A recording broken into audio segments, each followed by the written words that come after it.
சற்று முன் கிடைக்கப்பெற்ற மிக மிக முக்கியமான செய்தி ஒன்று வெளியாகியுள்ளது. இரட்டை இலை சின்னத்தை தற்காலிகமாக முடக்க வேண்டும் என்று புதிதாக நீதிமன்றத்தில் செங்கோட்டையன் வழக்கறிஞர் வழக்கு பதிவு ஒன்றை செய்துள்ளார்.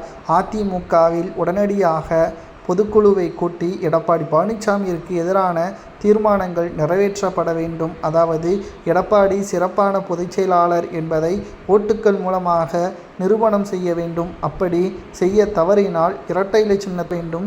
ஏனென்றால் கடந்த தேர்தல்கள் அனைத்திலும் அதிமுக தோல்வியை தழுவியதற்கு காரணம் எடப்பாடி பழனிசாமியின் சரியான திட்டமிடுதல் இல்லாததுதான்.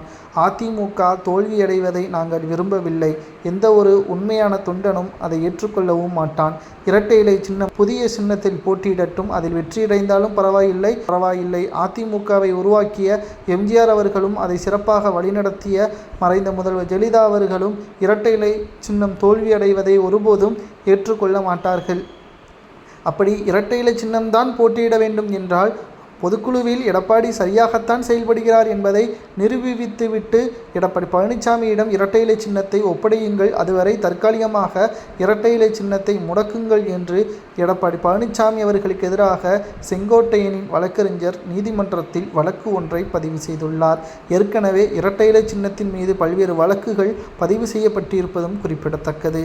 செங்கோட்டையனின் வழக்கை நீதிமன்றம் ஏற்றுக்கொள்ளுமா என்று கிட்டத்தட்ட 24 மணி நேரமாக பல வழக்கறிஞர்களிடம் ஆலோசனை செய்தனர்.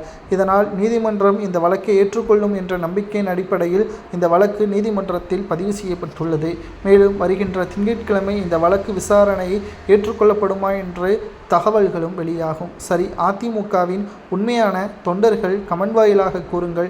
செங்கோட்டையன் கூறுவது சரிதானா, அல்லது கட்சியிலிருந்து நீக்கப்பட்ட விரக்தியில் செங்கோட்டையன் கூறுகிறாரா? அதிமுகவை எடப்பாடி பழனிசாமி சிறப்பாகத்தான் வழிநடத்துகிறார் என்று நீங்கள் நம்புகிறீர்களா என்பதை மறக்காம கமெண்ட் வாயிலாக கூறுங்கள். அது மட்டுமல்ல, அனைத்திந்திய அண்ணா திராவிட முன்னேற்ற கழகத்தை பொறுத்தளவிற்கு நிச்சயம் அது மிகப்பெரிய அளவிலான மாற்றத்தை தமிழக அரசியலில் ஏற்படுத்தும். திராவிட முன்னேற்ற கழகம் தோல்வியடைய வேண்டும் என்றால் அதிமுக ஒருங்கிணைய வேண்டும் என்ற நம்பிக்கையில்தான் இதை நாங்கள் கூறுகிறோம் என்று செங்கோட்டையனின் ஆதரவாளர்களுடன் இணைந்து கூறியுள்ளார். சரி, அதிமுகவின் உண்மையான தொண்டர்கள் கூறுங்கள். இரட்டை இலை சின்னத்தை தற்காலிகமாக முடக்கலாமா வேண்டாமா என்பதை கமெண்ட் வாயிலாக பதிவு செய்யுங்கள்.